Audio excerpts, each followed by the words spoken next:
आज रविवार दिन 11टारे भटली बीईओ ऑफिस सम्मुख में भटली ब्लॉक विद्यालय समूह क्रीड़ा संसदर आनुकूल्य सेवा शिविर अनुष्ठित जोगदेले भटली बीईओ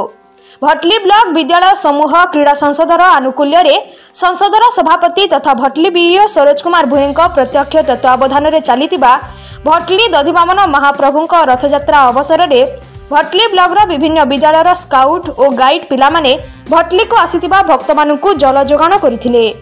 एथिरे भटली सीआरसीसी लोकनाथ मेहर समेत उच्च विद्यालय क्रीड़ा शिक्षक मनसी पात्र,